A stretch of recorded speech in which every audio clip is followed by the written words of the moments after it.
Greetings, everyone. This is Payman Lorenzo, your host of the Leaders Web podcast. Today, tonight, this morning, this afternoon, whatever time on this beautiful planet of ours you may be, I have a very, very, very special guest for you, and I do mean it. And I'm not waiting my words because she's an absolute phenomenal, wonderful lady. We've been talking for the past 2 hours. Absolutely phenomenal. I'm so glad that I recorded the past half an hour. She just, wow, blew my mind away. And as I told her, Patricia, we can do an entire podcast. 1 hour and a half is not enough. And I can't get enough of talking to you. We need to do even before starting. I know that this will be part one. We'll do a part two and after that because there's so much that we can cover. So many. She's such a wealth of knowledge, experiences that wow. So, anyways, we get connected through one of my good friends and recent alumni of my 3-week challenge to launch your podcast, Katana. She connected us, and we just started talking today. Phenomenal conversation for the past almost 2 hours now. And what can I say about Patricia? Patricia, wow. She's a very spiritual person. She originally from Connecticut. Now she's been living in beautiful Santa Barbara in California, and she's had a very successful life. Lots of things, but the thing that really stood out, on top of being a teacher as well as a social worker for many many years, is that she had her own TV show for a few years in the 90s. She did over 300 shows back then at a TV station called Santa Barbara TV station. Correct me if I'm wrong.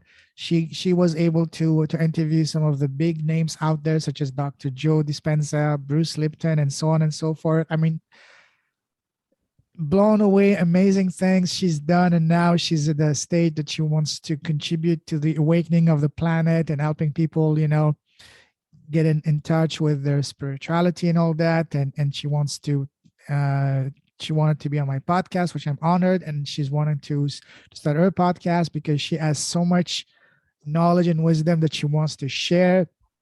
And yeah, so this is going to be a good one. Again, we can talk. I can do an entire 10-minute introduction about it, and that would be enough. So I'm not going to do that. We're going to unpack all of that together.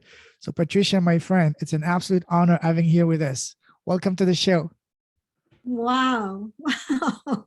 Heyman, that was an amazing introduction. I'm glad I'm recording it.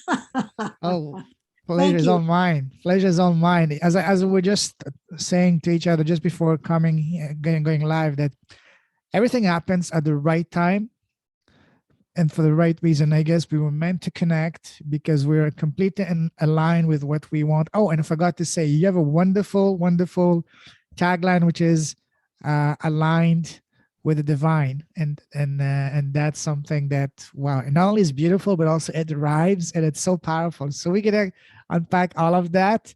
So, and as I told you just before going, the kind of conversation I like to have with my guest on my podcast is to look under the hood, to see what's in your heart, to have a heart-to-heart conversation. So we're going to talk about your phenomenal, achievements from on your professional careers and all that. But what the focus of this podcast is going to be is going to for us to explore to find out who's Patricia as a human being.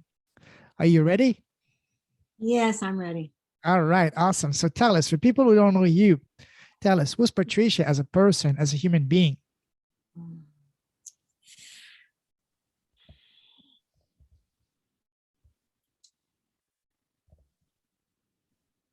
I came in this lifetime to serve. It's been very, very important to me from the time I was a little girl. And I can remember my mom saying things to me like, Trishy, she called me Trishy, you're generous to a fault, not good. And she would tell me stories that as a little girl, I would pick all of these flowers from the woods behind our house. And then I would make these construction paper baskets. I would weave these little construction paper baskets, and I put the flowers in the baskets, and then I would go to all my neighbors' doors and hang them on the door, ring the doorbell, and run away. That's so sweet. Wow. I think that I came in with a very deep connection in my level of awareness of spirit and my desire to make a difference in the planet, whether it was hanging little baskets on people's doorknobs or doing the work that I'm doing today. So I've always been in service. I've always been in a serving profession. And it's now it's become even more poignant and important for me to dedicate my life to service because of what's really needed on the planet right now. There can't be too many of us in service to humanity and helping people wake up. So that's been my work, waking up myself, which has been a lifelong adventure. Waking up myself to the fact that I'm a spiritual being and I'm having a human experience as Patricia Diorio, who I think I am. That who I am, I know behind that, and who we all are, every one of us, is a spiritual being, an expression of the divine, having a human experience. And in the human experience, we show up wearing this mask of who we think we are. And that's the ego, mind, personality, looking at it that way. So who am I? I am a woman with a passionate heart to help people become aligned with their divine selves so that they can live life in balance between their divinity and their humanity. What I was sharing with you earlier, Payman, was that I use the image metaphorically of an equilateral cross or a Celtic cross, with the vertical line representing our spiritual world, which is transcendental divinity, and the horizontal line representing the material world or immanent divinity, everything that we see in form that we know is divine, but it's made of energy. We know that through quantum physics. So if you look at that equilateral cross, being aligned right at the nexus of those two lines, aligned, interesting, between those, right at the nexus, not swinging from the past to the future, worrying about the past happening in the future without realizing that they're in the now moment creating that, but being in the now moment, knowing that my true self is divine, my true self is spirit, my true self is energy that's showing up in this body of Patricia Diorio, having all these experiences I'm having. And when we can be present to that, first of all, then we can deal with any human experience, anything, the good, the bad, and the ugly, because we're coming from a place of no fear, because we're aligned with our divinity. There's no fear there. No, when we're on purpose like that, we're aligned with, there's no fear. And anything that comes up in the human experience that would historically bring a human to fear, whether it's about relationship, health, money, career, politics, whatever, you don't have to go there. You can just simply say, oh, I have a choice. I can go down that rabbit hole of fear around this, that, or the other thing in my life, or I can make another choice in the moment. That's going to be the opposite of what I fear. If you're struggling financially, instead of worrying about how you're going to make ends meet, going down that rabbit hole, if you can be in the moment and say, I know I'm an abundant person. I know that abundance is all around me. And I open to receive the abundance that I know is my birthright and that's coming into me. That's a whole different conversation than sitting in the corner, biting our nails, trying to balance our checkbooks. Very true. Absolutely. So, wow. So many wisdom nuggets here we're going to unpack throughout this conversation. And so let me now ask you a series of rapid fire questions to get to further know you as a person. Tell us, what makes you happy as a human being? Cats. Oh, yes, that's a good one. We have Harmony with us right now. No, this is actually Joy Lovey. Oh, Joy Lovey. Okay. Hi, Joy. I love cats. Cats have been my Prozac, meaning that when I was a little girl, when I was upset, I would go to my cats and I would just hear them purr. I'd put my ear against their belly and they'd start purring right away and I'd pet them. And it was like, I knew they were happy to see me and I was so happy to see them. And that was like popping a pill. You know, people would take a Prozac today.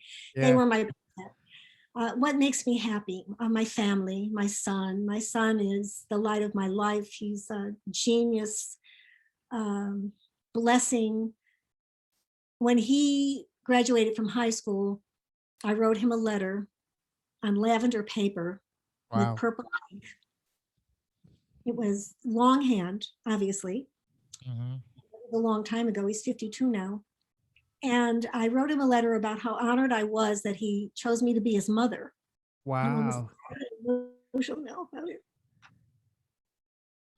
And I gave, and we had dinner, and I had I'd given him a book for graduation. It was Khalil Gibran's The Prophet.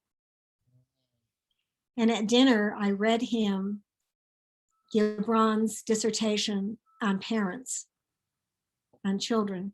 It was on children, and the metaphor of, the parents are the bow, the children are the arrow, and God is the archer.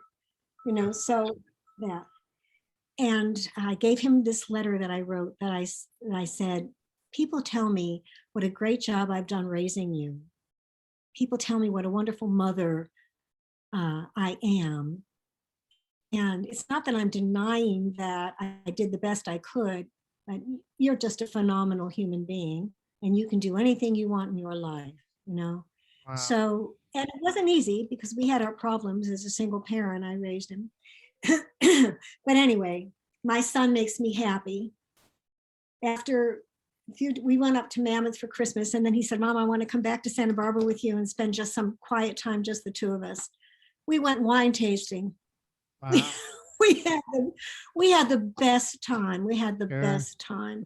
So my son makes me very happy, and my family. What makes me happy is this right now, today, speaking to you about what makes my heart sing. This is my song. This is what I have to share. And to be having met you just a few hours ago and not feeling at all prepared even for our meeting, we've been having a wonderful time because we've been talking about something that's very exciting. Yes. The idea that, we're God in form. Hello. Yes, absolutely.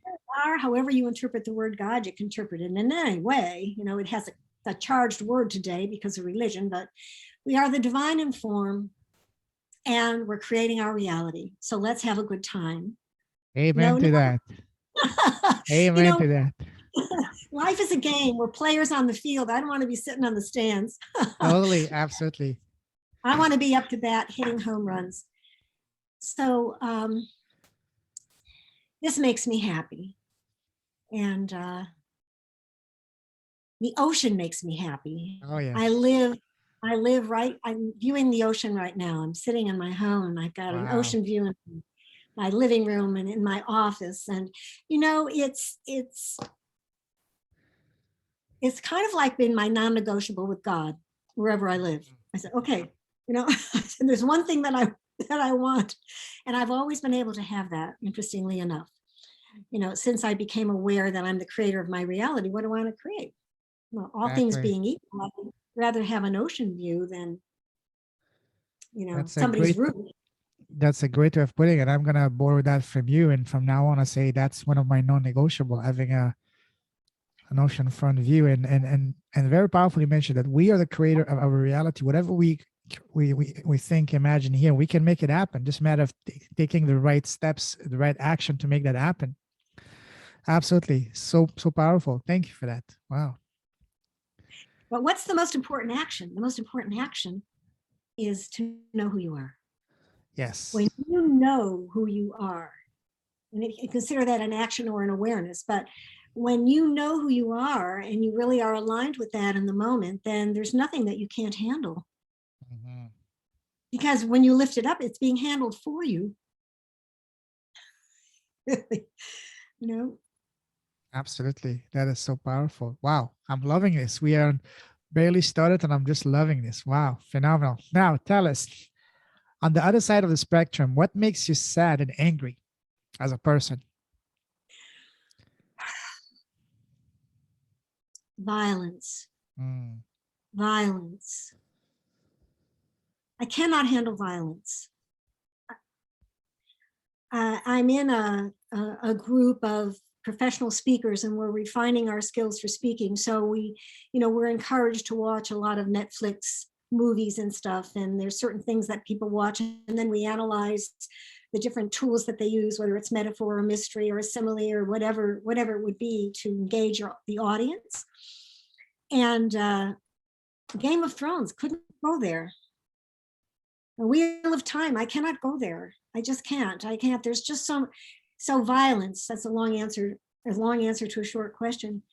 Violence and injustice. Yes. Injustice. The political system, don't get me started. But the offenders, and I won't name any names, are also God in the body. They're also spirit in the body. And they're making decisions from their ego, mind, personality, which is all they think they are. And their focus is power and greed and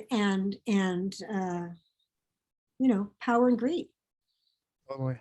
Their focus is, but they're still spirit in the body, but they're making bad decisions. They don't know who they are, which is why waking people up to this conversation is so critically important.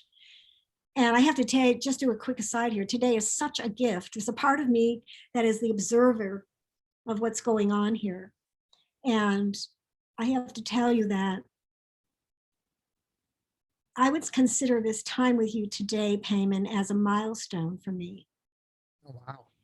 Is I could be even coming in from a place of having a really difficult morning and not feeling prepared for even the meeting to discuss whether or not I would be an appropriate guest.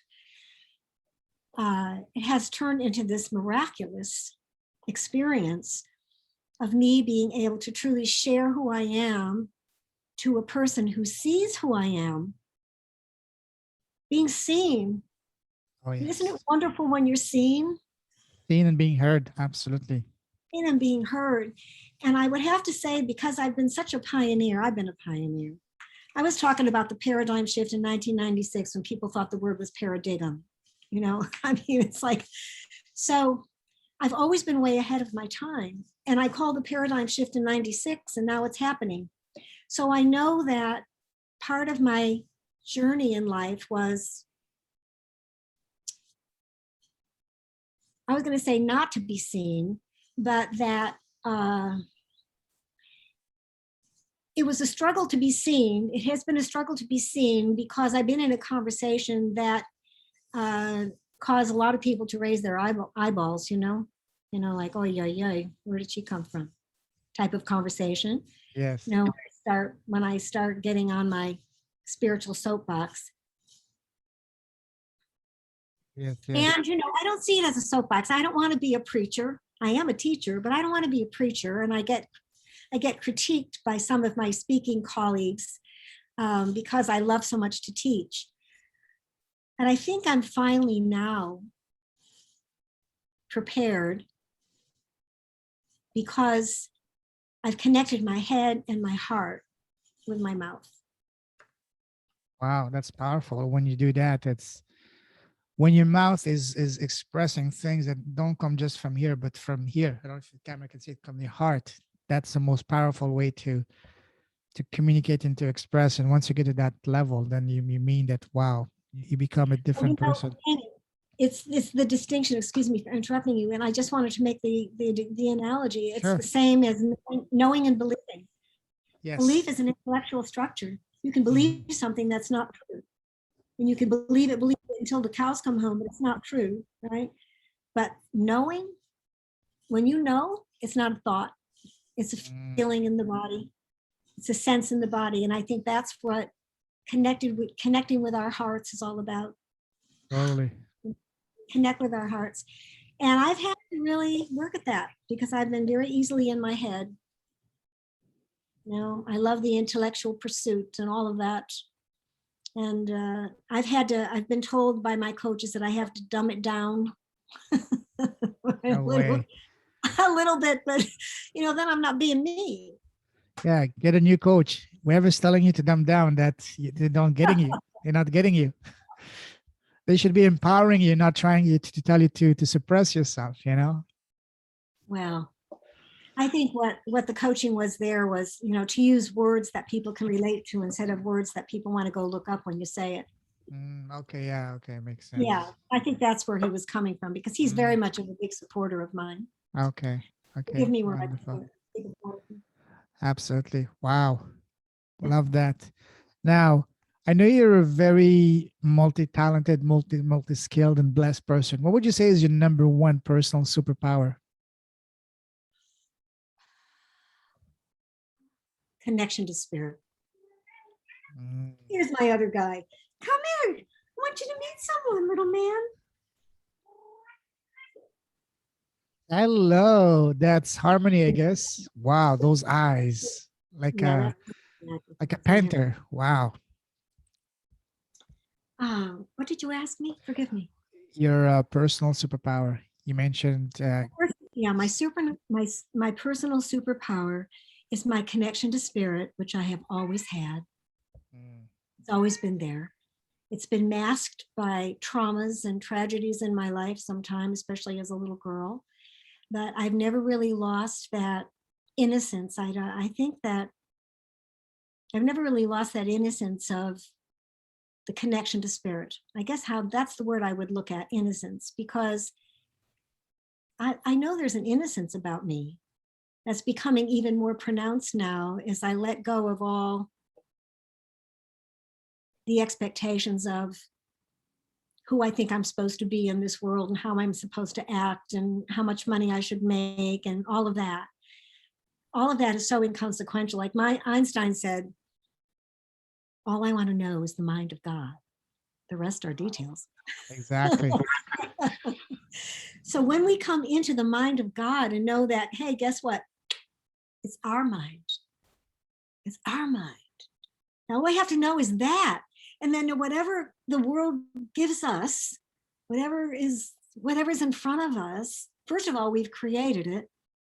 And second of all, if it's a challenge, we have the skills to deal with it in such a way that we can lift it up to a higher frequency where it's going to be, the guides call it in the word work, re-articulated or made new. No.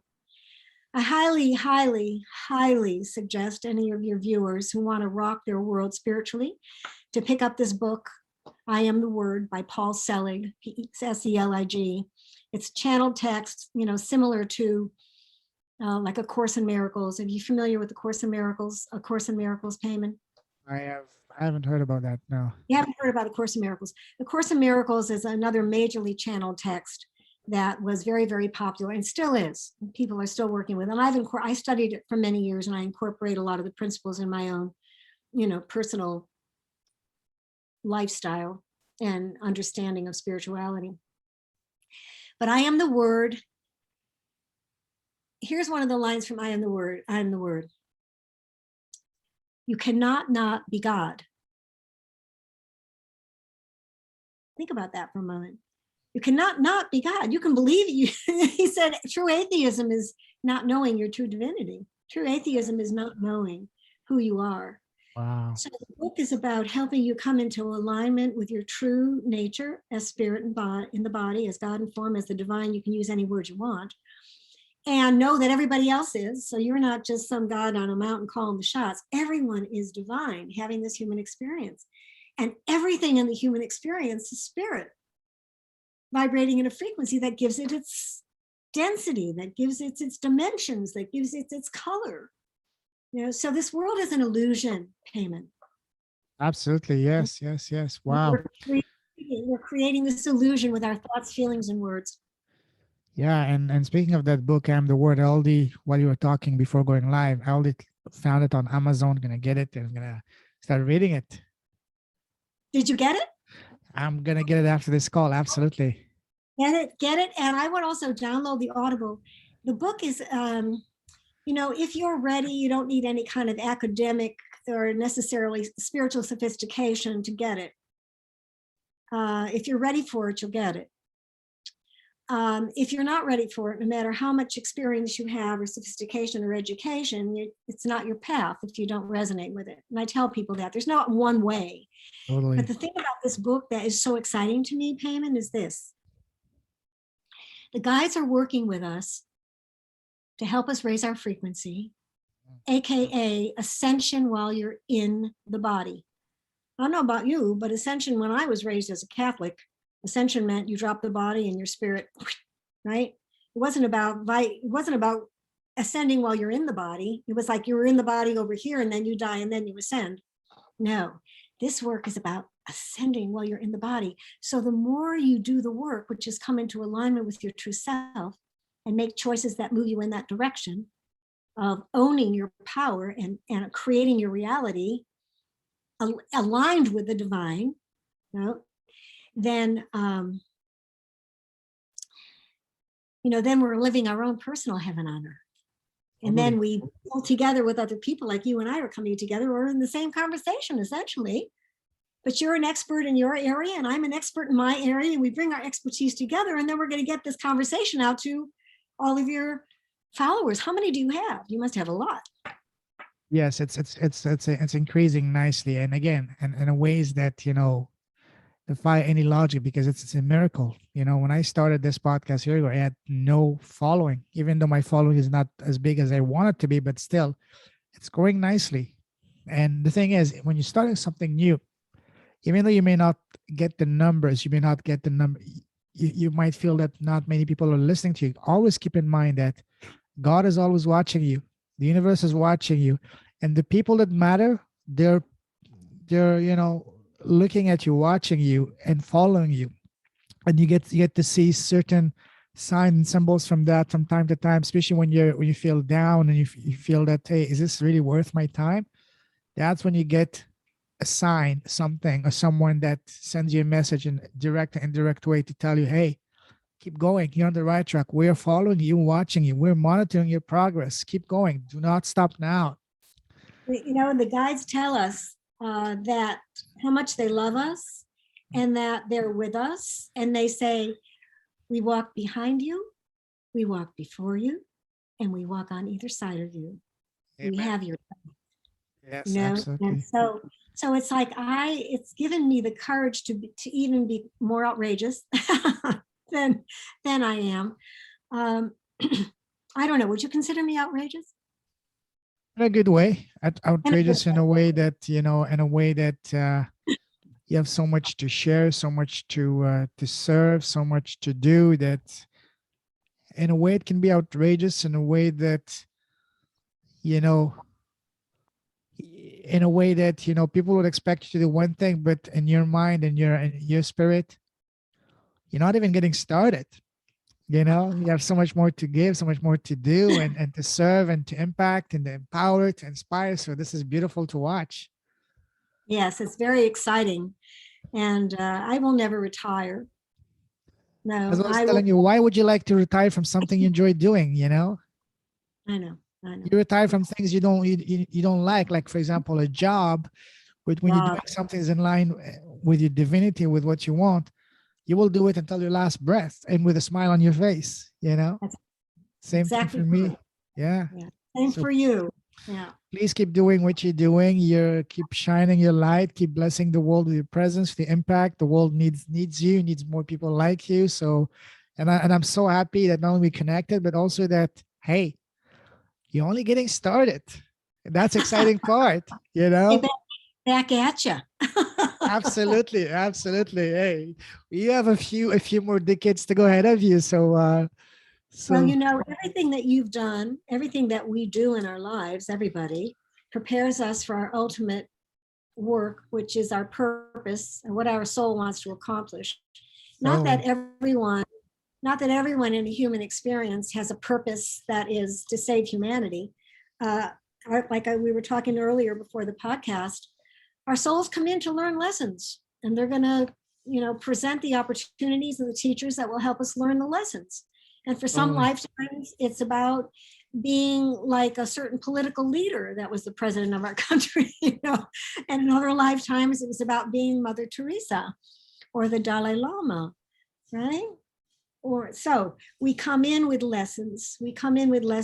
And our soul learns those lessons. And when the lessons are learned for that lifetime, I think we drop the body and we move on to another experience. Exactly.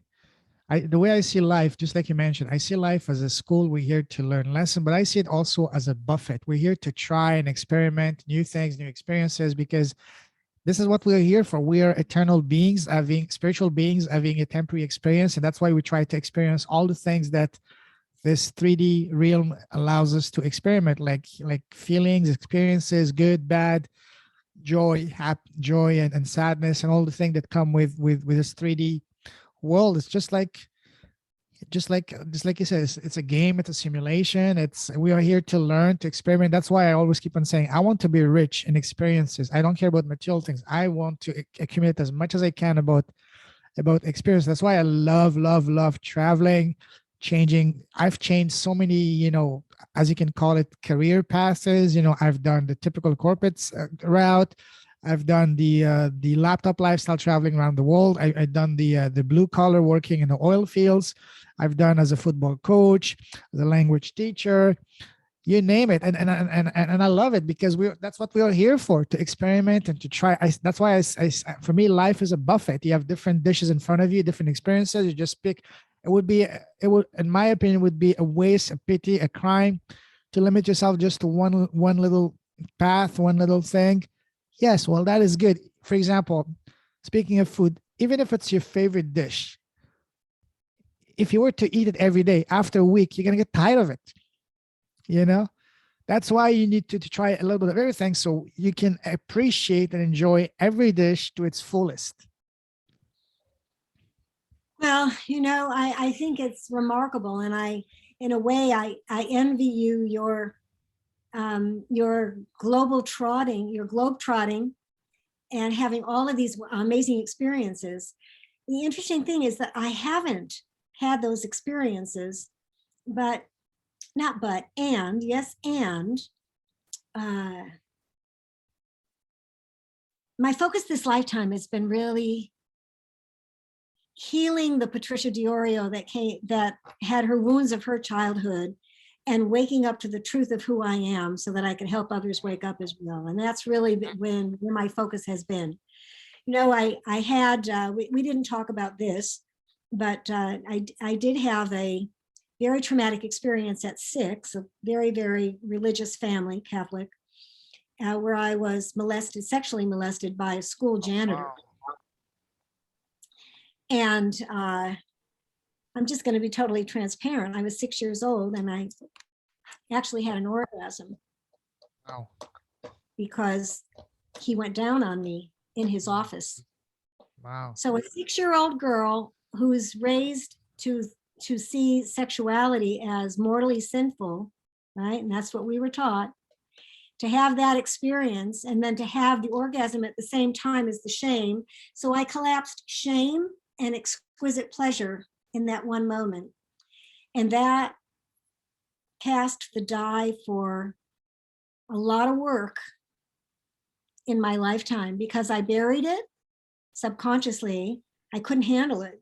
I couldn't, as a 6-year-old little girl, not being able to go to anyone, I couldn't handle it. So I buried it, and it showed up in my life as a self-mutilating behavior that molested children demonstrate, called trichotillomania, which is now called hair pulling something or other dysfunction, where I pulled out all of my eyelashes. And I did it without knowing why I did it. I did it ritualistically, like brushing my teeth.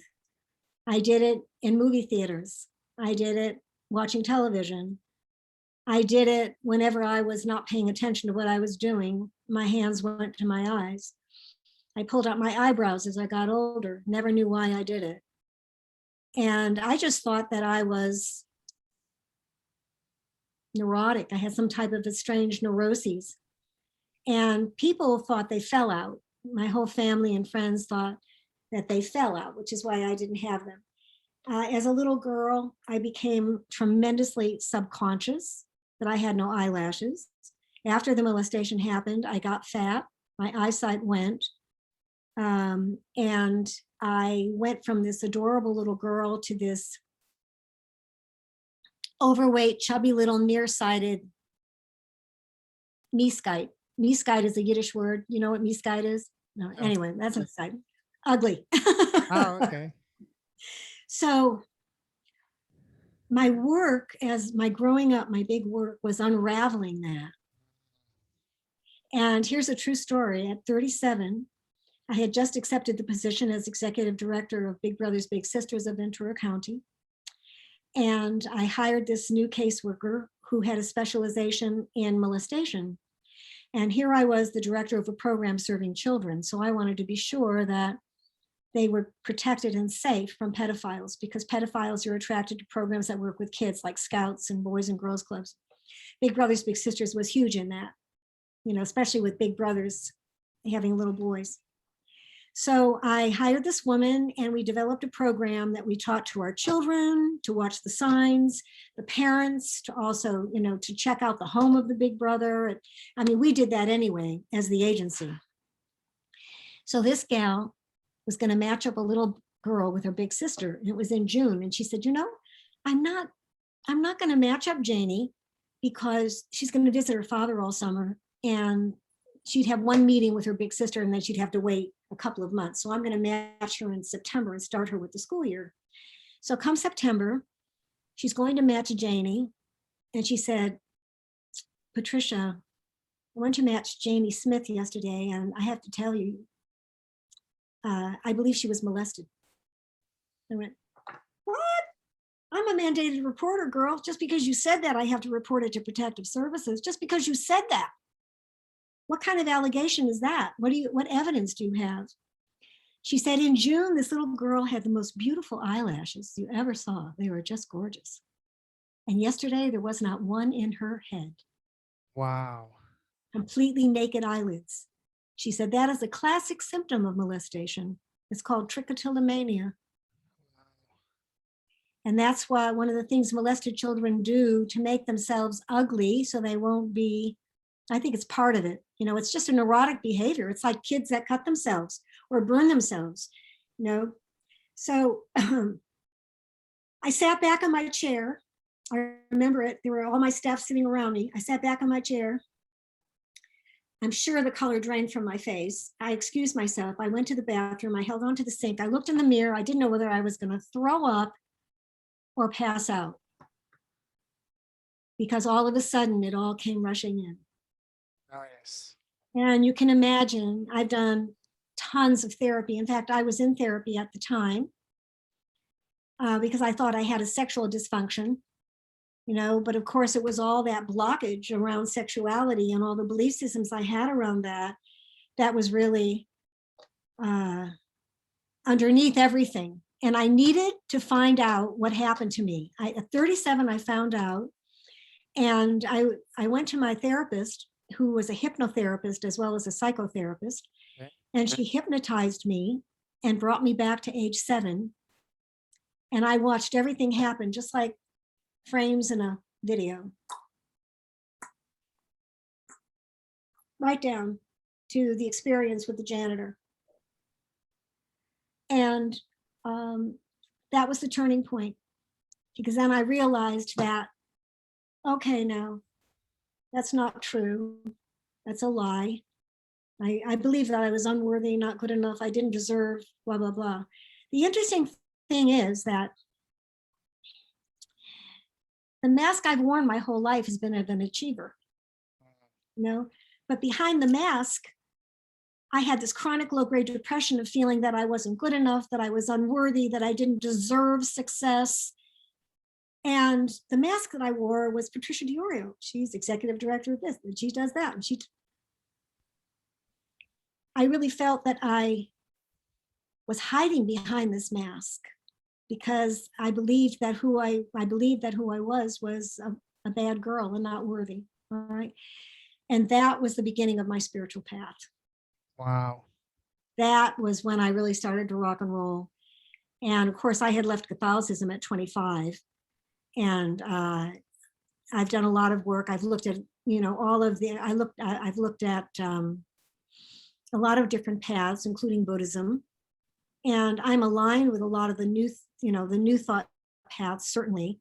But most of all, I'm in alignment with Pierre Teilhard de Chardin, who was the French Catholic priest, Jesuit priest, who had the audacity to say that we were spiritual beings having a human experience and creating our reality. And for that, he was defrocked. None of his books were banned.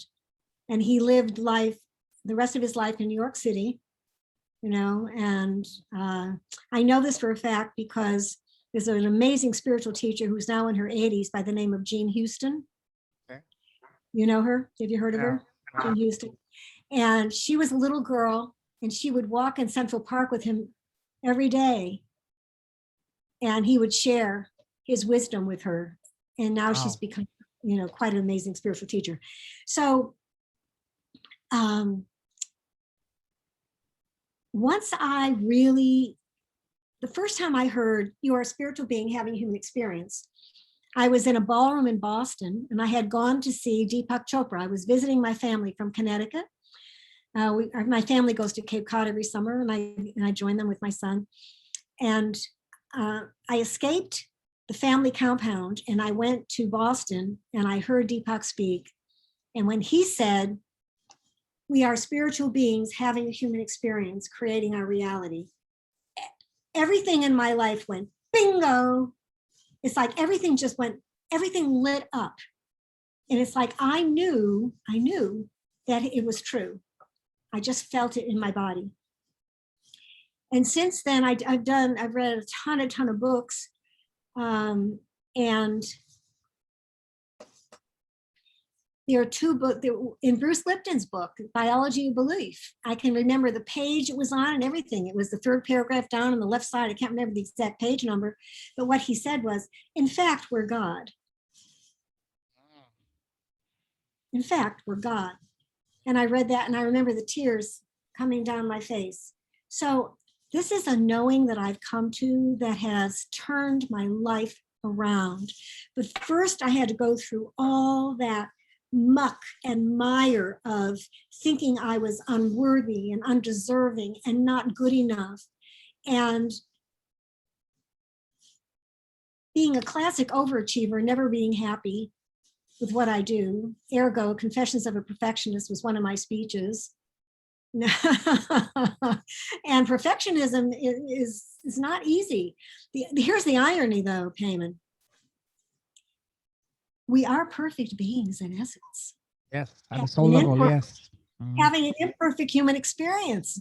Very well, so we yes. are having an imperfect human experience. If we could just get that and come into alignment with our perfect beings, then we can have our experiences in the world move in positive directions.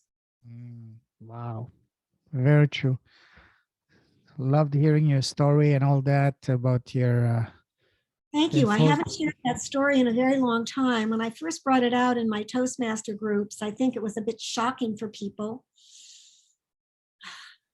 And I actually pulled together 42 family and friends here in Santa Barbara, and I gave my first public speech. And the speech was my story, and I wanted to get a reaction from people. So it was on a little bit of market research on my part to see how they would react to hearing that story in detail, including the orgasm. And it was interesting. I did a poll after in my evaluation sheet. Half of the people wanted me to tell the story with the orgasm piece in it, and the other half didn't. Half of them were women who did, and the other half were men who didn't. Interesting. Okay. That was very interesting when you think about that. No. Sure. Anyway, my coaches have also discouraged me from telling the story, but today it felt very natural because,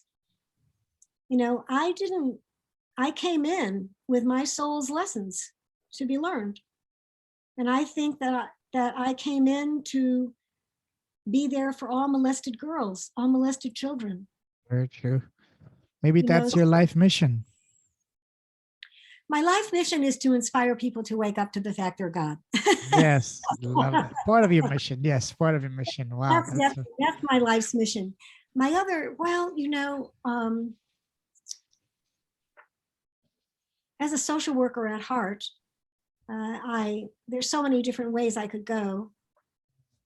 I would love to have a mission be working with animals, whole ASPCA. I just love animals, and the thought of animals being, becoming extinct because of hunters are hunting elephant tusks, and things like that. So I think that I'm a humanitarian at heart, period. Yes. I would love to speak to young women who have been molested and tell my story about how I was able to shift out of that. So in that regard, that is a mission for me. Just to, I think my market is probably more women, would you say? Yes. Women would be better, I think. Yeah. Because Women would be better for that story, but I think that my market now are people who are waking up spiritually, want to deepen their understanding, and moving from believing to knowing that they are a spirit in the body, and they have this amazing innate power to create the reality. And the power is innate, yeah, because whether we're conscious, whether we're conscious or unconscious, we're still exercising our innate power to create our reality totally. because we're doing. You mentioned earlier that you one thing that you haven't done as much is traveling around the world. Maybe now, once that you have, you know, you going, you found your calling, so to speak. You found your voice and all that. Maybe that's going to take you around the world to bring your message to all these people around the world. And as a result of that, you will be traveling and experiencing new cultures. You think, hey, I'm because Hey, if you can combine the two, because when I travel, I always try to combine travel with a purpose, not just travel for the sake of traveling.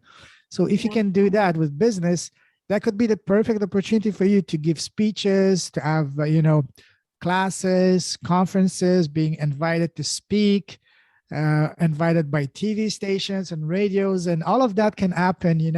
Can be the from natural. your lips to God's ears, as they say. Hey, this all can start because of this. Once you have an outlet, once you have a vehicle, a platform, then the sky is the limit. And honestly, I can see that happening because you have so much to share, so much wisdom, and you're at the right time, at the right place where you're meant to be. You've accumulated all of these experiences, some negative, some positive, for you to learn the lessons, overcome them yourself, and now bring the lessons, bring the blessings to the world. I think this is what I see as the next chapter in your wonderful book of this life, this lifetime.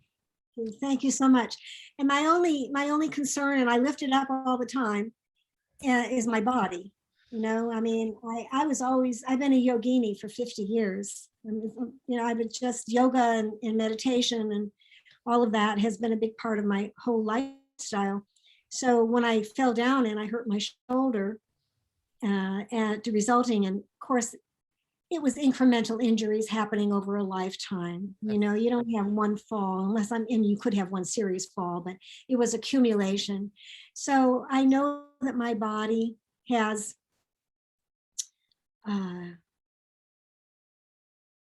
I don't want to say the word. I know that my body has arthritis. I have arthritis in my body and it causes pain. And there's a part of me that wants to go right down and think, well, God, you think you're going to be globe trotting around all these places? Because what you shared is exactly what I would love to do. And Follow your heart. Focus on abundance. Just we were talking earlier. For example, you're giving the example. If someone is having financial issues, don't focus on how I'm gonna make ends meet. Instead, say I'm an abundant person and being. I think the same right. can be applied in here. So instead of focusing of the shortcomings, physical shortcomings of your body, focus on the eternal. I mean, the perfection. We have the power within us, and I know you know that, to heal our Yes. own issues ourselves, just with our thoughts, our vibration frequency. You know that better than anyone else. And honestly, Yes. if God blessed you with 79 years of age to get to where you are, to finally find your voice, your mission, I don't believe God is going to let you down now. That's not going to happen because that's not in the plan. The plan is for you to get there. It took a long time for you. It took the right amount of time for you to get to where you're meant to be.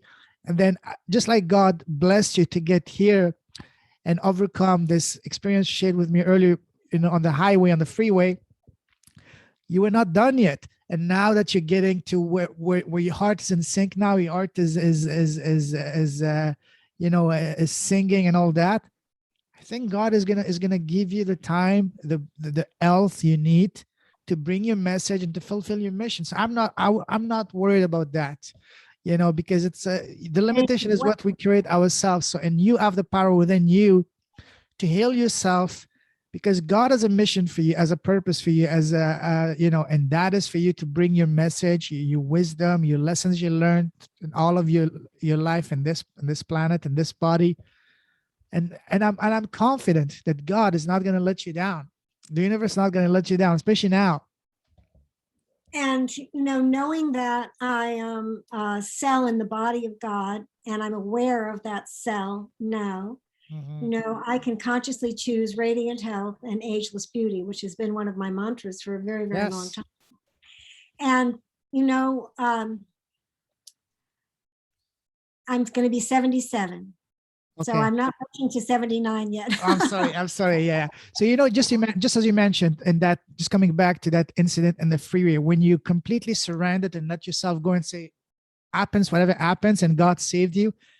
Do the same thing now. Surrender yourself, and the miracles of God, the universe will give you the strength, the health for you to bring your mission to completion. You're so true. And it reminds me of Bruce Lipton in Biology of Belief. And of course, his whole premise was that our cells are not informed by our genetics. Our genetics are the blueprint of all the possible ways we could show up based on what we inherited from our parents, our gene pool, right? So we look like our parents, but or we look like our ancestors, etc. But our cells are informed by the environment. Very true. Thoughts, perceptions, beliefs. All right. Our cells are informed by our environment, our thoughts. So he would give an example of someone who's been diagnosed with cancer and he's got 6 months to live. Well, he could believe that diagnosis and start arranging for his passing to happen in 6 months, and he will die in 6 months because he's informed his cells. If not earlier. Yeah. Right. So if he changed his mind and went, hell no, I ain't leaving this planet, and I got a lot of living to do, and he starts I'm not done yet. Yeah. his cancer goes, or whatever it is, goes into remission. Only. And it's like it's a miracle. It is a miracle. And you're absolutely right. We have the power within us, an innate power to heal ourselves, and to also use that healing energy to send it to other people that we know are suffering. When we know friends and family are suffering, no matter what it is, mental, emotional, physical suffering, to send them that love and that energy and that healing, and to imagine it. It's called non-local reality. Reality is, well, even this is a virtual reality, right? Yes. But a non-local reality is you and I thinking about each other later on, or next week, or like that. We're sending energy to each other. That's a non-local reality. And it goes instantaneously. When you think of someone, you're connected with them immediately on an energetic, on an energetic wave, frequency, vibration. I want to tell you another story too about that. Save that for a moment. I'm just gonna, there's so many things. As I said, we need to definitely do a part 2. But let me also ask you, a question I want to ask you, and I want to take you down a trip down memory line to where you're a young girl. When we're young kids, people ask us, so Patricia, what do you want to become when you grow up? What was your answer back then at that time? A teacher. Did you have any specific subject you wanted to teach, or? My mother wanted me to be a teacher, and so I could say my mother influenced me in being a teacher. And I think that was there partially because I simply adored my mother. But I think that I've come in this lifetime as a teacher. I'm a good teacher. Oh, yes. I was a teacher for many years before I got my degree in social work. And when I was a social worker, I was also teaching and speaking, and now I'm moving into a career of speaking, transformational speaking, sacred storyteller. The big piece that I had to resolve And I think that I'm in the process of doing that now, especially today. Today was just a, it's like today is like a key in the lock for me. That's how important this podcast is for me.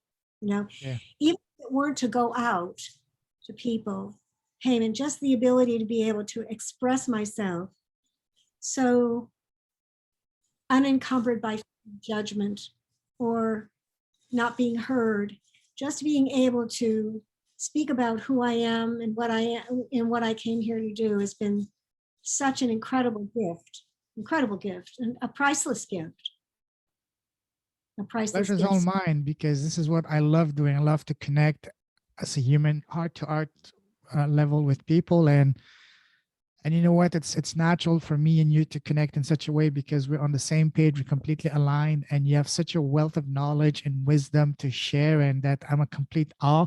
I could listen to you for hours and hours. I wish I lived in beautiful Santa Barbara. I would probably be talking to you at least, having coffee with you every day, lunch and all that, because I love listening to people with experiences with all that, seriously. So Thank it's you, it's my hon. utmost honor and pleasure. So the pleasure's all mine. Okay, so can I tell you one more story about a miracle? Please, please. Okay. That could be honestly, that could be a perfect podcast for you. Stories from Patricia, stories from whatever you want to, just each podcast episode can be like 10, 20 minutes, whatever. You just share one story each time. You do one episode a week. That could be wonderful in each story, as obviously as a lesson, a moral and all that. This, I can see this really blowing up and becoming super popular, and this can take you to back to the TV. And we're going to talk about your TV experience later. So absolutely, please share your story. You're the Okay, so I, star. I interviewed an amazing physician who's still happening. And he was in his 70s then. His name is Dr. Larry Dawsey. And he was the administrative head of Dallas City Medical Hospital. And he was raised in the Bible Belt. And as a young man growing up, he had two choices: religion or science. And he went the science route, and he became a doctor, an excellent doctor. And he, over the years, he would observe these medical anomalies that would happen where people were diagnosed with what was absolutely a terminal situation. And yet a miracle happened and they pulled through, but they never talked about it. He said they kind of just brushed it under the rug. No one really ever, oh, it's kind of one of those things, medical anomaly. Until he had a patient of his with cancer, lung cancer. And in those days, it was in the 70s, I believe. In those days, they didn't even have the medical protocols that they have now for lung cancer. And he said this man's lungs were riddled with lung cancer. It had spread already to his pancreas and his liver. He said, I gave him 2 weeks at the most to live. And I would go in and see him every day. And every day I would go in and see him. And his family, his friends, his church were all on the floor, kneeling, praying for his healing and praying for his healing. Just focused all of that healing energy on healing his body, on healing his body. So he released him, and the guy went home, and Dawsey thought that, he was dead in a short period of time. A year later, one of his colleagues said, hey, Larry, your old cancer patient is down the hall there with a bad case of the flu. And he went, well, he just as soon told me that Lazarus rose from the dead, because there was no way this man could have possibly be living. Wow. He said, he went down there and there he was. I took his x-rays of his lungs, clear as a bell. Took the Wow. x-rays, compared them to the x-rays from the prior year that were, a mess, riddled with cancer. He said, it happened to me, one of those medical miracles, but I did not brush it under the rug. He left his profession as a doctor and he became a lecturer and a teacher around the power of prayer and healing. Wow. Several books. The Power of Prayer and Healing was his first book. He's written another book called Reinventing Medicine. It's a 2-volume book Wow. about how medicine is changing. And then, of course, since then, we've seen Reiki work coming into hospitals. We've Yes. seen learning energetic healing. People are just beginning to learn about energy. acupuncture, understanding the meridians, energetic meridians of the body, um, homeopathy, just taking a skosh of something and making a homeopathic formula that when you take it into your body helps heal your body.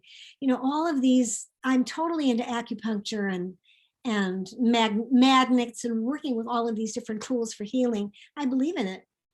And I believe that we're really scratching the scratch of what we're going to be able to do medically. And I have no doubt that someday there will be a table that you lie on that Medical does beds. Yes. a med bed. Just like in the movies, like Star Trek, Star Wars, just you lay down, close your eyes, and a few minutes later, you're completely brand new. And you regressed age-wise from 95 to 50, 25. And Well, wow. maybe that'll happen with me, with all of us. Maybe it'll happen. Absolutely. Absolutely. That would be fun. But you know what? I really don't. I feel the aches and pains, and it's a harsh reminder sometimes, especially with my shoulder surgery. I had complete shoulder surgery 3 months ago, and now Wow. I have a Titanic type. What is it called? Titanium. Titanic. Titanic. Yeah. Yeah. Historically, a friend of mine, a spiritual colleague, said, Patricia, you've shouldered a lot in your life. That shoulder needed to go. Now you have a brand new one. There you go. Shoulder, and you can shoulder, whatever life gives you. And I can now because I'm in a whole different place of understanding who I am, who we all are, and that our work now is to come together synergistically to build the resonant field for consciousness on the planet, to wake up humanity. Totally. That's what me. Absolutely. Absolutely. Wow. It's such a beautiful place to be, such a beautiful mission to be on. And yeah. And as I said, Patricia, whether you like it or not, you're not even getting started. So you're gonna be here for a while, you're gonna be for a while. I feel in a way you're really right, Payman, because I've been a stranger in a strange land for a long time. And yet it wasn't without trying. I did my television show and we were able to syndicate it in 20 different stations across the country. And then COVID hit and everything shifted. So my media work got put on a back burner. Oh, I know what I wanted to tell you. I don't know if this is an appropriate time. Do you have another question for me, or I'm going to No, I will. share? I mean, you're the star. I will just let you flow. Just go. I'm not gonna interrupt you. Just go. Okay, people, this idea of being innate power, have this innate power to create our reality. We are the creators of our reality. And I have always believed that it's the electricity of our thought combined with the magnetism of our emotion that causes the successful manifestation, whether it's a positive thought and a happy feeling or a negative thought or a negative feeling. All right, it's going to happen. And I believed it until the weekend that I knew it. I absolutely knew it to be true. I interviewed Joe Dispenza, and at the time he was with a channel. Did you know that? He was with a channel in Yelm, Washington by the name of Ramtha, Ramtha. And I was a big fan of Ramtha. Everything he said was everything I believed, and he was talking about it. It's interesting that I heard the truth from people that were channels, those working with humanity, as opposed to someone, of course, that's not true. Deepak Chopra knew it as well. Anyway, I interviewed Joe Dispenza, and he talked about how we manifest, the breath work that we do, the intention, the focus. He said, focus is very important. You've got to get the monkey mind out of the way, and you've got to just focus on what you want to create. So we practiced it for a couple of days. And then on Sunday morning, we came into the ballroom at the hotel, and all the chairs were gone. There were 100 people, right? No chairs. We were instructed to sit on the floor, and they handed out a box of crayons, 2 5x7 business cards or index cards, and a blindfold. And they said, okay, with the crayons, draw your 2 greatest visions, your 2 greatest aspirations. What do you want? What are the 2 greatest things in life that you want? So I drew the television set, and I grew it, and I drew it, but I drew it with the intention of my television show, The Paradigm Shift. I drew it with the intention of it being going out globally, that it would expand beyond the little market of Santa Barbara and it would go global. That was one. And interesting, in the lower left-hand corner, I had $9 signs, Oh, which is wow. $999 million. It's like almost $1 billion. Nine I don't know, figures. Yeah. I put $9 signs, and then on the back, I dated it. August 2nd, 2001. I did both of my cards. And then they collected all the cards, 200 of them, and they taped them along the chair rail of this ballroom face down. Then they had put our blindfolds on. So we put on our blindfolds, and they said, okay, now go find your cards. Find your cards. So as I started moving, I tripped on something, and my monkey mind came in and said, this is stupid. You're never going to find that card. This is impossible. But Joe was very smart.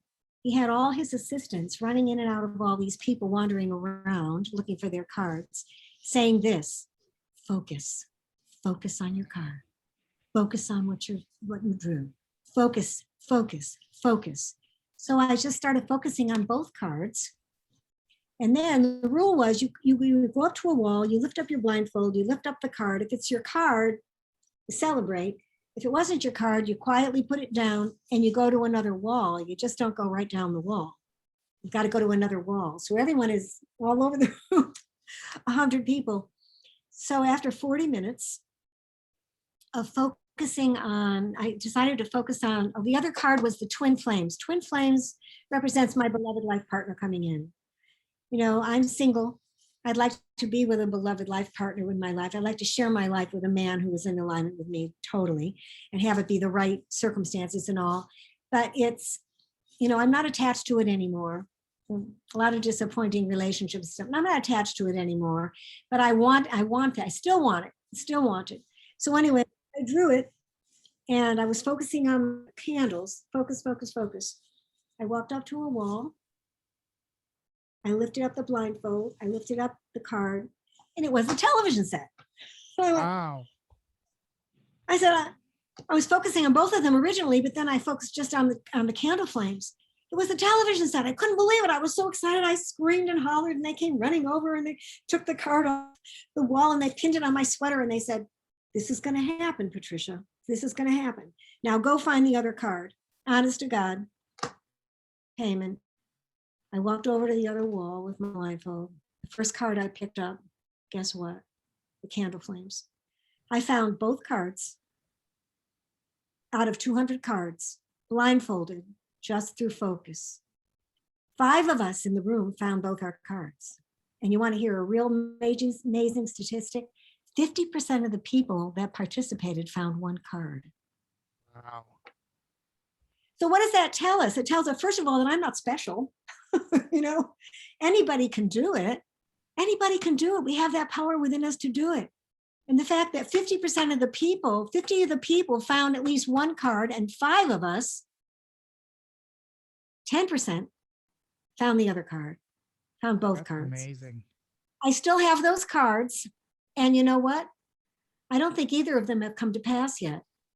Because I think Wow. that I'm moving my work digitally and being able to have a way to express myself like I am with you today to as many people as we can garner to listen. That's getting out with a global reach, because I'm sure you have people all over the world, right? Yes, yes, Oh, yes, yes, yes. Wow. So there you well, go. I want Wow. that's coming, and I have a feeling that the man will come at the right time, possibly this year. And Yes. I just let go of my attachment. I don't have any attachment anymore. I really don't. I was given a term through a spiritual colleague who was also working with channeled work. And she said that her guides gave them this wonderful expression that she's been applying in her life. And it's called engaged detachment.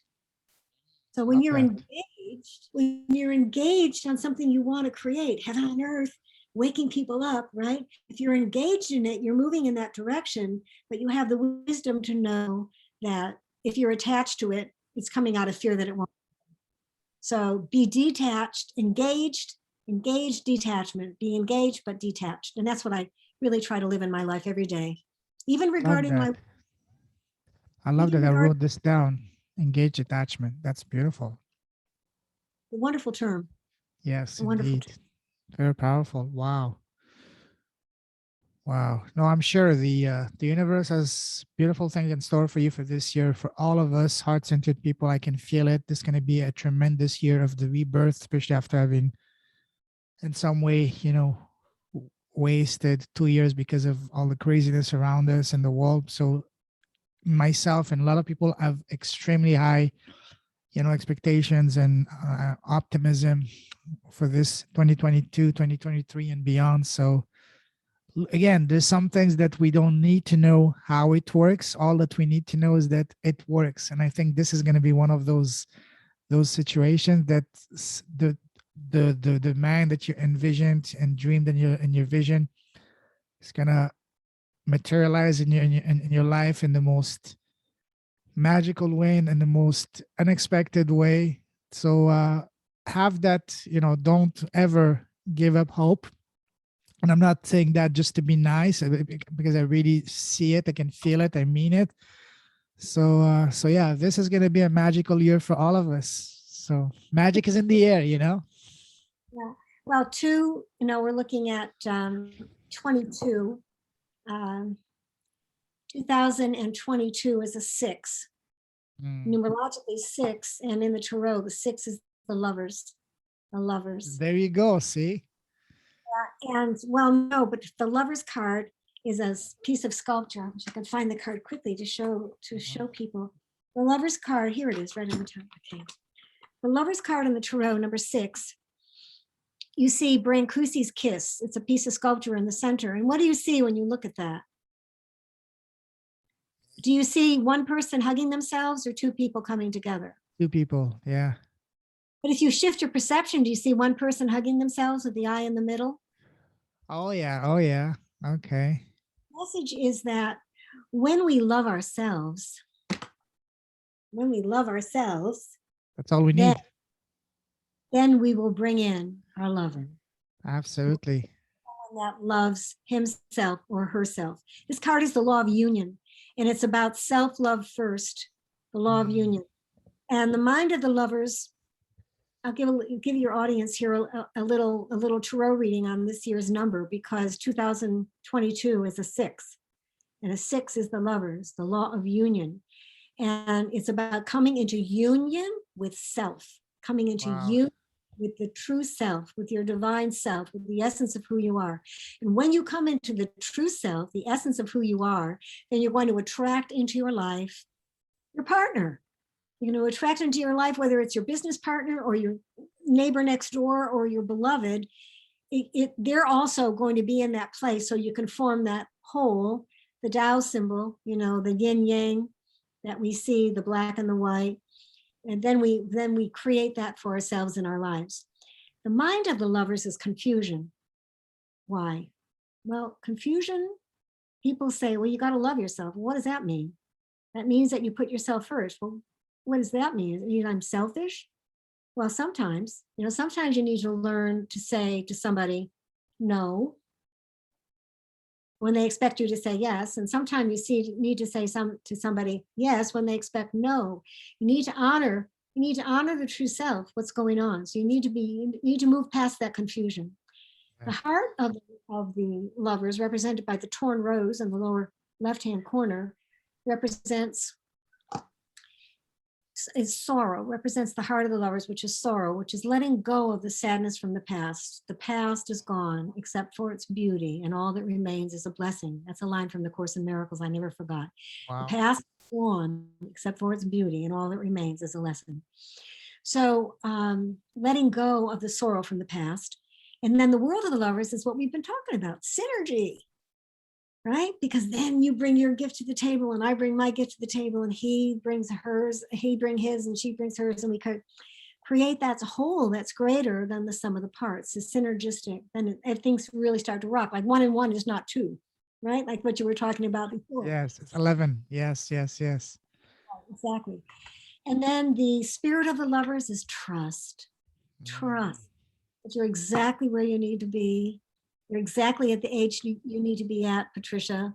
You're, you There you know, go. There you go. I was about to say that. Thank you. I want you to rewatch this yourself, you know? you're exactly at the age you need to be at.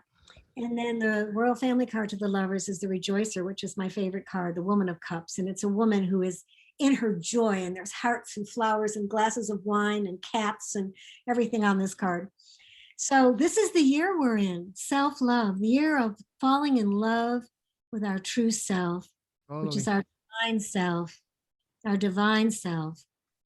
Maybe I'll even share this piece today for my Facebook Live at 4 o'clock. This is the year of the Beautiful. love. Absolutely. That's a wonderful message to share, because this is so true. A lot of people need to know that, you know, and that's going to be part of their, if they can help those people in the spiritual path. The first, in my opinion, the first step of spirituality and awakening starts with accepting yourself and loving yourself, so that you can be, you know, sometimes we think that if you think about yourself too much, you focus on yourself, you're being selfish. No, that's not being selfish, because you need to be at your very best so that you can have impact around you. If you're not at your best, you're pretty much going to be useless, and that is being not only selfish, but it's going to be detrimental, not just to you but the people around you. So you want to have an impact, think of yourself first, pay yourself first, take care of yourself first, so you can be the greatest you can be, so that you can have the best impact. Again, thinking about you, and that's something that a lot of us, we have a hard time, you know, wrapping our heads around this. The most important person in your life is yourself. And that's the only person that's going to be with you from the moment you're born to the moment you're no longer in this planet. It's going to be yourself. So take care of yourself, take care of appreciating yourself and not being too hard on yourself. You know, you're more than, I mean, you're more than able to overcome. You know, God never gives us an obstacle that we're not capable of overcoming. That's one of the powerful lessons I learned over the past year in my spiritual awakening, you know. So again, yes, that would be a wonderful message for you to share tonight. And I have so many questions. I haven't even asked you any of the questions I had prepared, because this the best conversation, the one that just let flow naturally, organically. We definitely need to do a part 2 sometime next week. So I'm gonna close it here for now, because there's so much more I mean, there's so many more questions I have in mind. We can do not just 2, but an entire podcast, just me and you, because yes, honestly, and this is not a compliment, this is an observation. You know the difference between a compliment and observation. A compliment is, you say that to be nice, to make someone happy. An observation is because it's the truth. Most of the time a compliment comes from here, but an observation comes from here. You know, it comes from the heart, and I do mean it. Listen, there's so much. You're a gift to the world, and just like you said, just yourself, exactly less than a minute ago, you're at the right age. You're at where you're meant to be. And again, Patricia, you're only getting started. You know, we have an expression in French that says, I don't know if you can, some things are lost in translation. I will do my best to translate in English. In English, it would be, I'm done getting started. I just finished getting warmed up or getting started. In French, it makes more sense, but I don't know if in English it conveys the same power. But you know, I'm only finished getting started. So you know what I mean? That's the spirit. So for you, you're only getting started, Patricia. Seriously, and I mean it as a friend, as a, you know, you have so much to offer. And let me tell you, I don't have a crystal ball, but I can see it.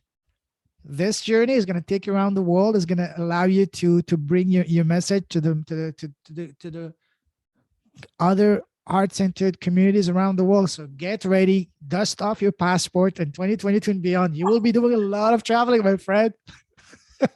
And I would love to join you in some of those. So when you do organize your, you know, your conference, your events, let me know if I have connections and contact in those places. I would love to connect you with them, because I lived in a few places, especially if it's in Hong Kong, if it's in South America. Hey, I lived there. I grew up there. I have lots of connections there. So Well, that's wonderful. We are a wonderful connection to have. This has been so gratifying, fulfilling. yes. fun. How long we've been talking? We've been talking since 4 o'clock now. I mean, at least 2.5 hours for this go, and an hour before that. So 3.5 hours, 4 hours, the entire afternoon. It's dark here. When we started, it was still sunny here. Now it's dark, it's close to 7 o'clock here. Well, that's the kind of conversation that's so enriching and fun. And so Yeah, it was fun, fearless. I have no fear of saying anything, absolutely. hesitated a little bit about sharing from the molestation because uh, it's a little tender, Sure. not tender for me, but for people to hear. But you know what? It's important in my story. It's an important part of my story. I didn't It's come part in. of you. It's part of you. Yes, absolutely.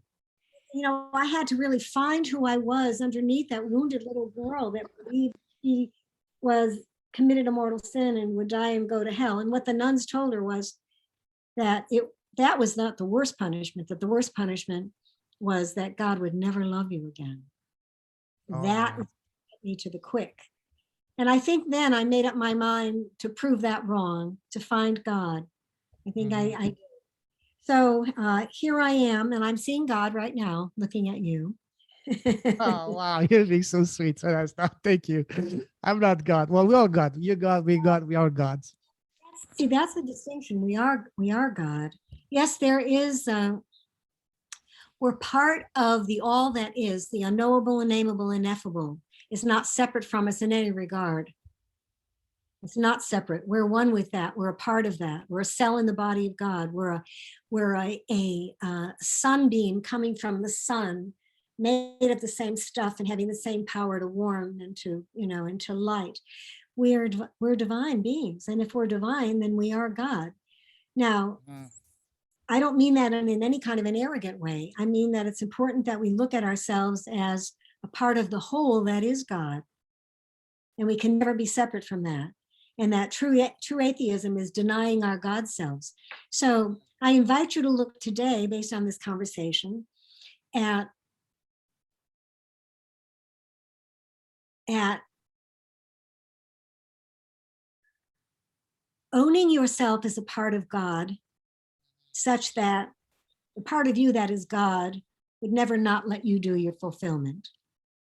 The part of me that is God would never not let me express my work in the world. So uh, I guess it's not that I'm not saying that there was something before the Big Bang and before that, something, something before that. So I acknowledged this idea of a power, a force, a source, a knowable and nameable aspect of life. But I know now that I'm one with it, not separate Totally. from it. That's the distinction. Totally. Yes. And it's never too late to understand that, to embrace that. As I love saying, we all on on a separate path. Some of us will get there maybe before others. Some of them are maybe a couple of steps ahead. Some of them are a couple of steps behind. We're all gonna get there, but on time at the right time. So there's no point to rush it or try to force someone. No, let them get there at their own pace when they're ready. Just like the saying, when the student is ready, the teacher magically appears. Yeah. And you're so young, darling. My God, you're what, 41, and you Well, have yeah, I wish I had. It took me 40 kids to get my head screwed on and to get my everything together. But hey, as we say in French, better late than never. And now I'm super excited. I can't wait because I know. One of the most powerful quotes I saw last year was, the two most important dates in your life is one, when you're born, and two, when you realize why you're here. We understand why you're here.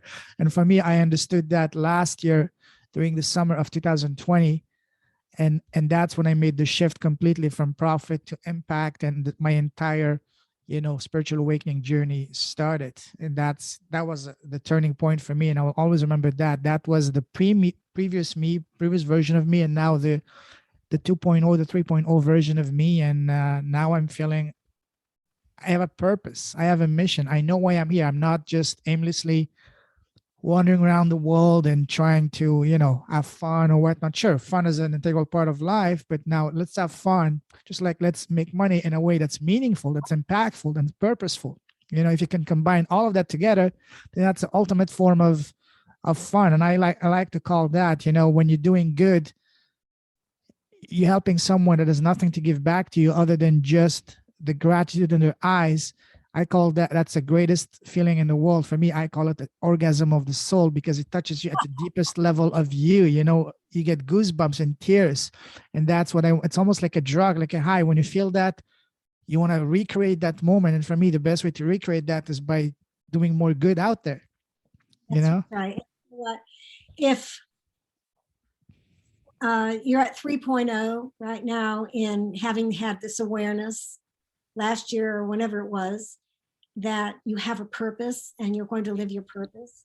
So now I invite you, in light of our conversation, to the 4.0 version of Payman, who knows that he's a divine being in a human body expressing his purpose.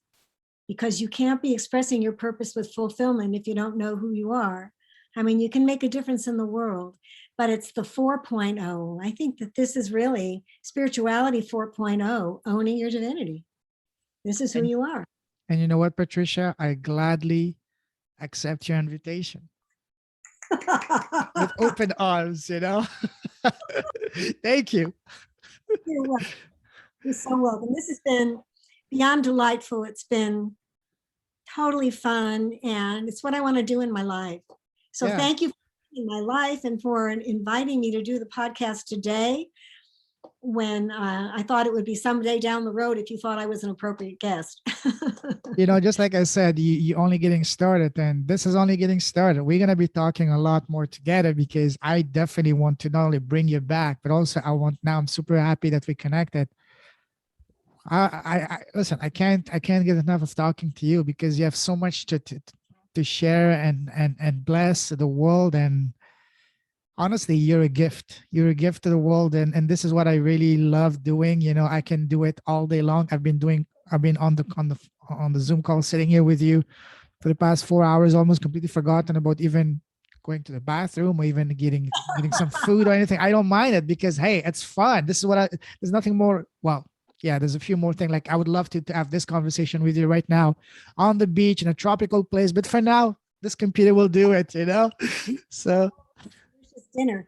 I would love to go to Paris sometime. I went. I traveled. I studied abroad in Spain. I was a Spanish teacher as well as an English teacher, wow. and although I didn't, I only taught. I taught Spanish for elementary school kids who were like 4 or 5, Wow. and they were really still able to learn a language. It was so much fun. I love that. So I studied in Mallorca. Beautiful place. Wow. Las Palmas. I was 21. Wow. Perfect time to be. See? My hair is gray, but in those days it was blonde. I was blonde and 21. I had the most amazing time. I went Oh, to yes. University of Santander, which was obviously Mhm. a summer school, and I learned Spanish. I learned to speak Spanish, and Wow. landed my first job as a Spanish teacher, and it was the FLES program, foreign language in the elementary schools. So I Mm. taught fourth, fifth, and sixth graders, and I had 12 classes a day. They were 15 minutes long, and they were Wow. only no English at all. We did days of the week, months of the year. We did Simone Dices. We Yeah. it was very, very fun.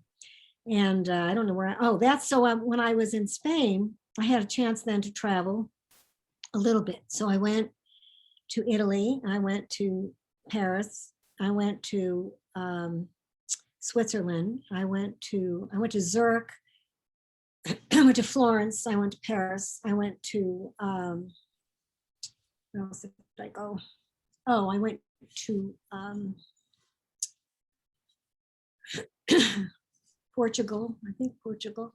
I can't remember all the countries, but I didn't go to England, or I didn't go to any of the Northern European countries.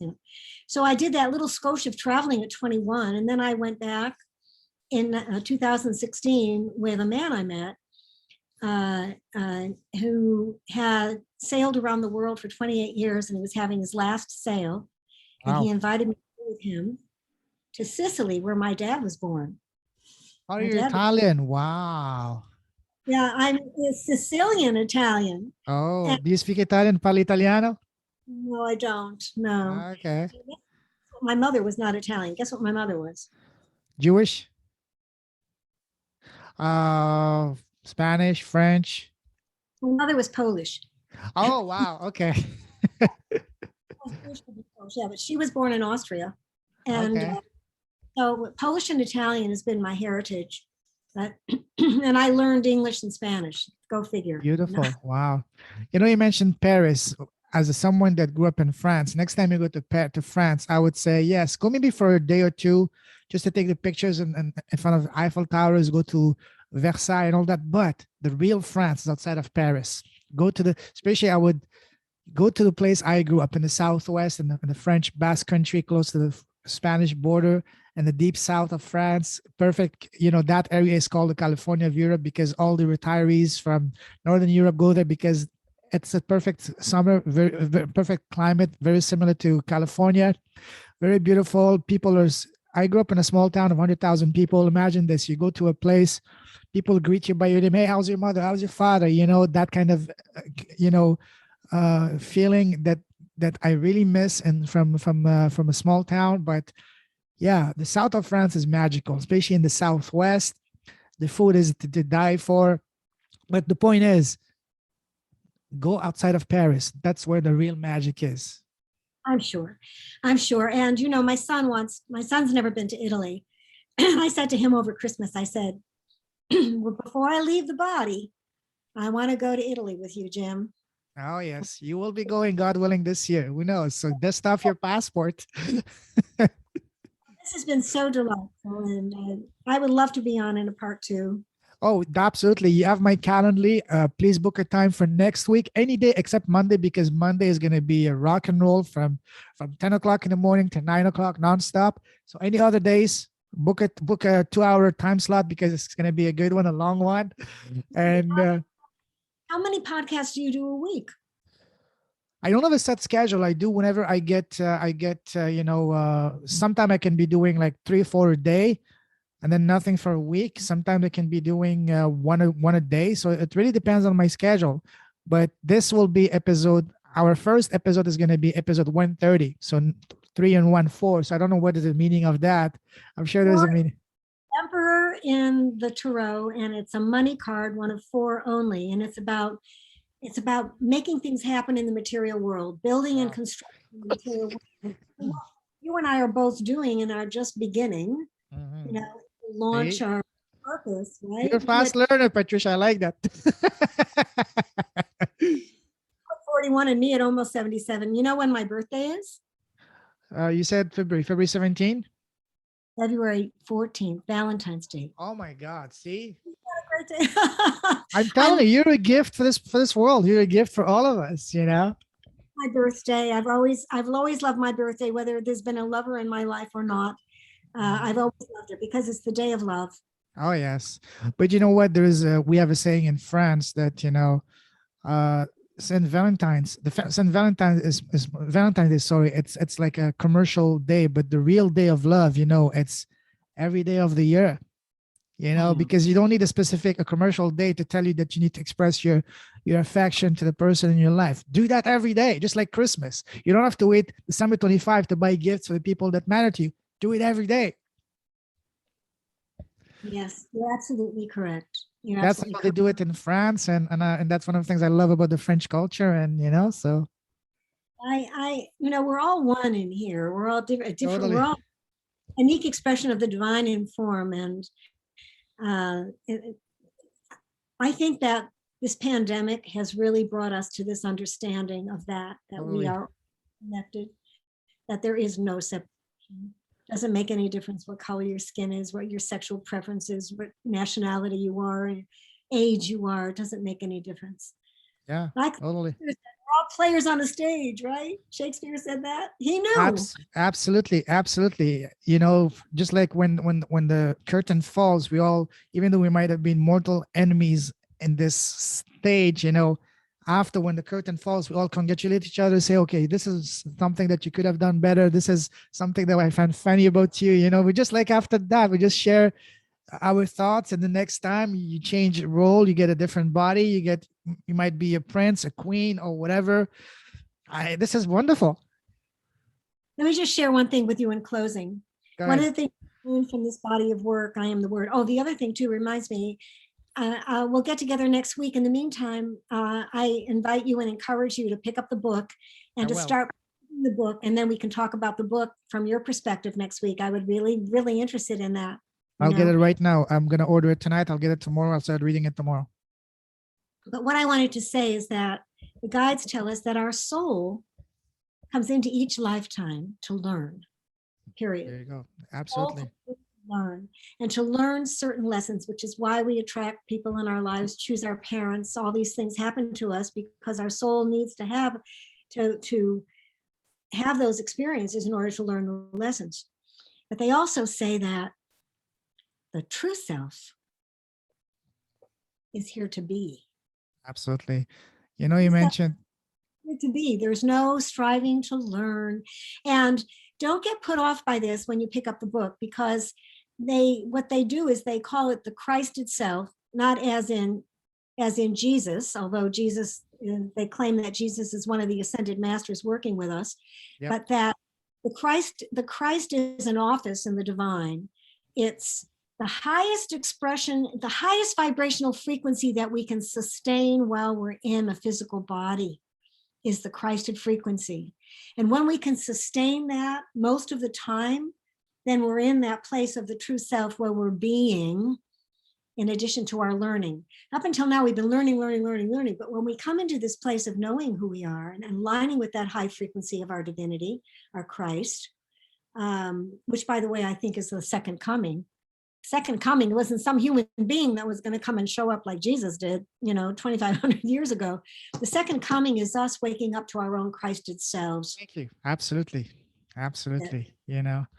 Totally. Wow. Amazing. I agree with that. You mentioned, lifetimes and all that. Just about a month ago, I had a phenomenal guest on my podcast, a hypnotherapist, a German lady. She did a live, past life reading on me. So that was phenomenal. I learned so many things about me, my soul.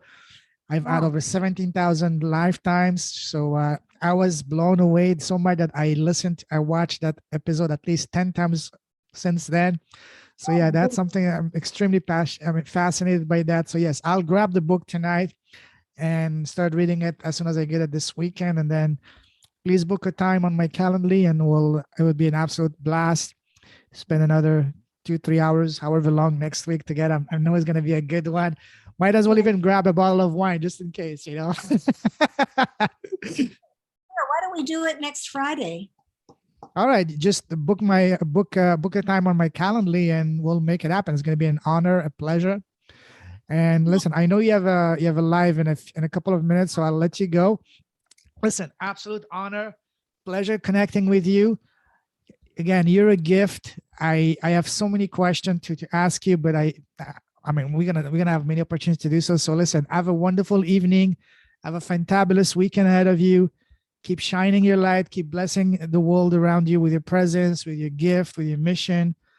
You're a tremendous gift. So, and as I told you, and I butchered that French expression. The French expression is, I'm not finished well, it's in French as j'ai fini de commencer, mais j'ai pas commencé de finir, meaning I just finished starting, but I haven't started finishing. If you know what I mean. I'll write it down. Maybe it's going to make more sense. I'll send it to you. I'll write it down. Yeah. So anyways, I'm just finishing getting started. But I haven't finished, but I haven't started getting finished. Yeah. Started getting finished. There it is. That's good. That's good. Good.